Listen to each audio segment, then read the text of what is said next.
Yeah, I needed that. I don't have anyone to talk to, so I keep it all inside, and it's like acid eating me away until I'm hollow.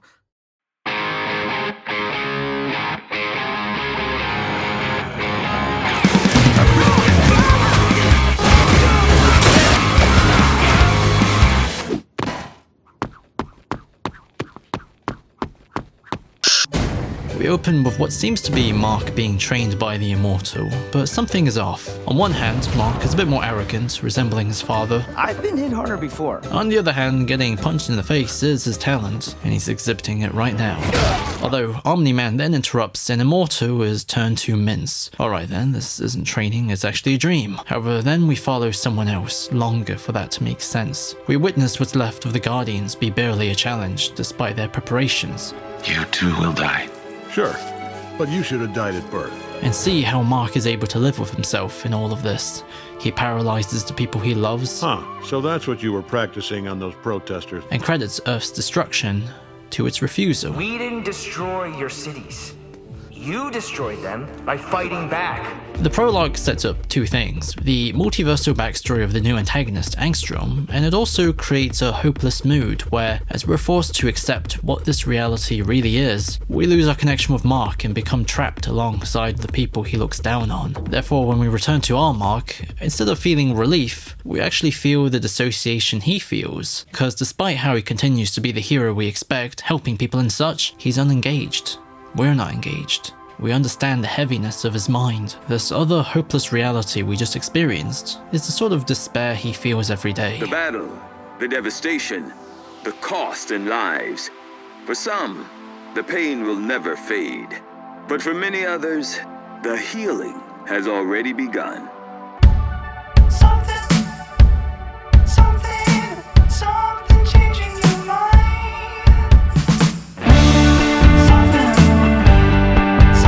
This season, in contrast to the first, isn't about shame, where our characters feel like failures because they're not meeting the level set from their various social relations. It's more about, guess what? Guilt. I'm the reason all those people in Chicago died. A feeling that's more personally independent from the opinions of others, which is consistently exemplified by how all the characters tell Mark he didn't do anything wrong, but that doesn't change the way he feels. You didn't kill those people, Mark. You're not your dad, Mark.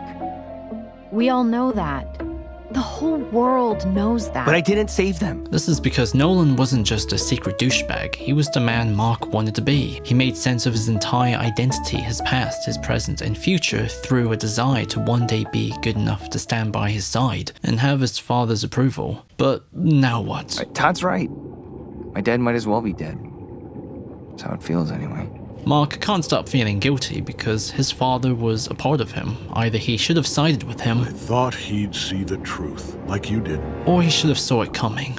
Either way, he's gotta now convince himself that he won't end up like him. I'm not my dad. Mark's solution is thus to work personally for Cecil on a short leash. It's one thing to be told you're not your father.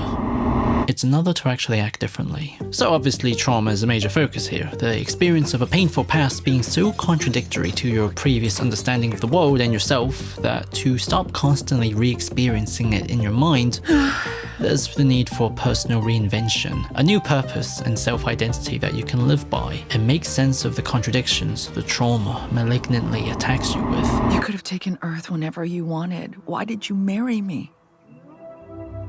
Was it just to be cruel? Just to hurt someone?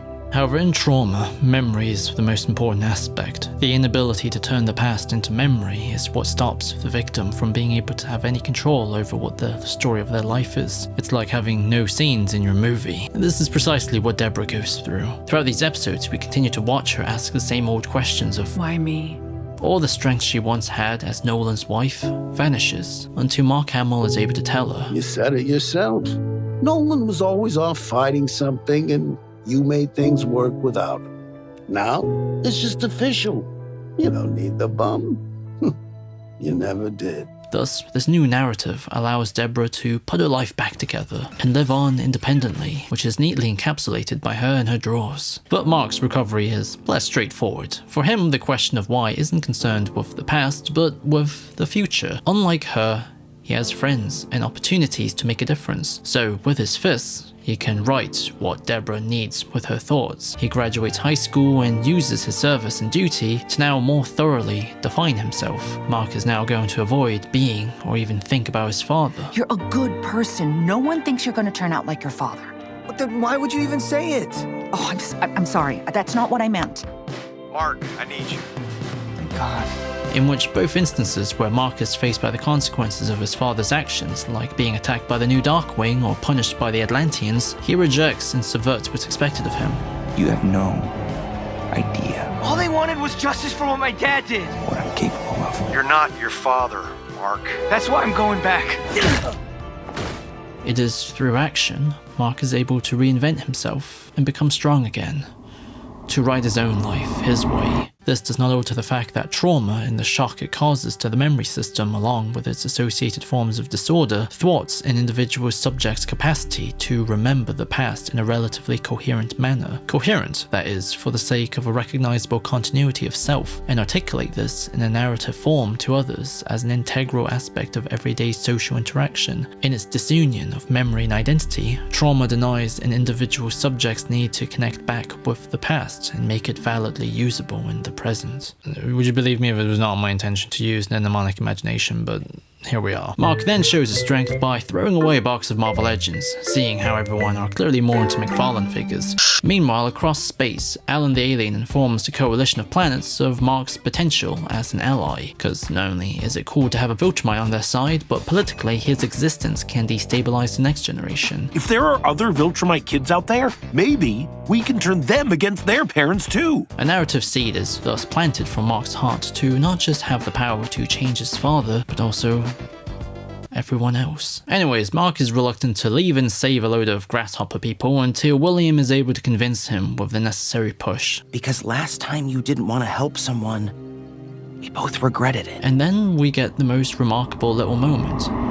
Cecil disallows Mark from leaving, but as a surprise, I need to listen to myself before I listen to you.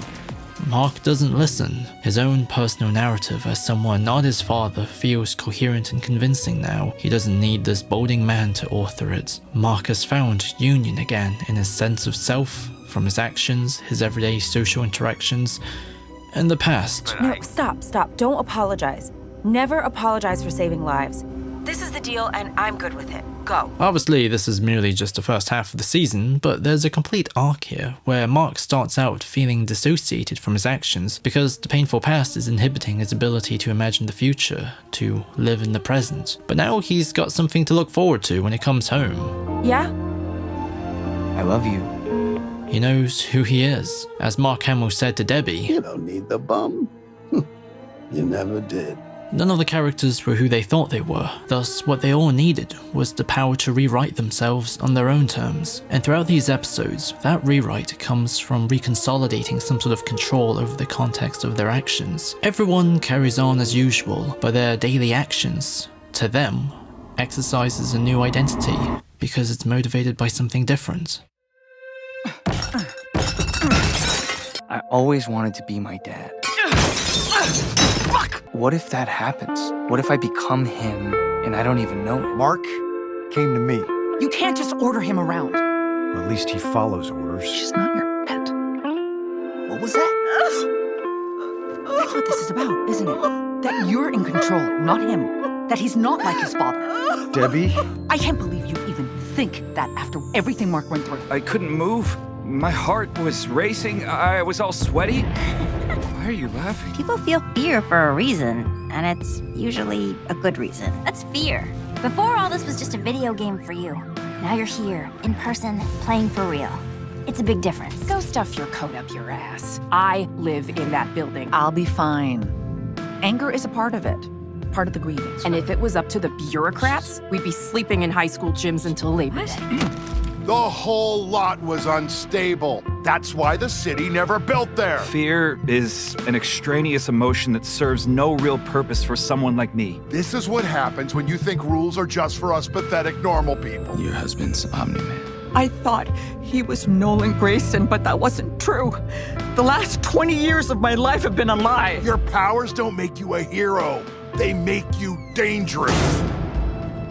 The Immortal's the only person I've ever met who's died as many times as I have. I never knew you at all, did I? Maybe you don't understand that, but it means something. I didn't knowingly try to replace your mother. You've got strength. Living with Nolan, standing up to him, raising Mark the way you did. At first, it was hard to know him. He was so hurt, so closed off after what happened on Earth. Hell, you're the real reason we're all still alive and not slaves, or worse. You wouldn't be protesting half as much if the money wasn't a way to keep a hold on Mark. And on me. We take it, we feel we owe you. And I'm done feeling that way. But then Nolan comes back. All this time he was drifting alone, where even the vastness of the expanse couldn't fill the hole left from his son. But then he gets a second chance with the Thraxans. I was lost when I left Earth. I found these people. You don't understand! I'm not supposed to feel this way! I saved lives. It was like I had a purpose again. How is this better? It felt right to stay and help them. This is how you should have felt on Earth. The shame Nolan felt from disappointing his son, losing the joy he once had from seeing life through his eyes and with Deborah guiding him, all of that was actually traumatic for him too, for the reason that he never knew being a father meant more than being a good patriot. But now without his mission and without his son, there's nothing for him to look forward to. Just as Deborah wanders aimlessly, so did he. Until he had another family, another chance, even if it's with a race who lived for even shorter than the humans he once dismissed as being disposable. Only one of your years. This is why he needs to protect it from his own people. He has a future here as a father, and that's more worth living for than carrying on without it, following orders that requires him to shut his feelings off. Fuck you. What's kind of fun about all of this is that Mark has purposely redesigned himself to not be what his father really was. Son? No, you don't get to call me that anymore. But now his father is actually that man. Consequently, the artistic twist now, Nolan had to unlearn violence. Mark is now put on a path to learn it. I don't kill people. If you don't do this, we're all dead. You, me, your brother, and every single Thraxan on this planet. You can kill a few humans to convince them to capitulate, or we will kill millions. The magic of Invincible is how it takes all these typical superhero tropes like secret identities, alternate universes, people learning to work as a team, and cohere them with a sense of emotional realism themed around shame, loneliness, guilt, responsibility, and trauma. You aren't required to share till you're ready, but that's why we're all sacrificing a Tuesday night, so might as well make the most of it. In a world filled with characters desperate for connection, Invincible lets everything play out sincerely, where everyone are treated sensitively and optimistically. Anyways, I've stopped collecting Marvel Legends now because the lack of quality control has gone too far.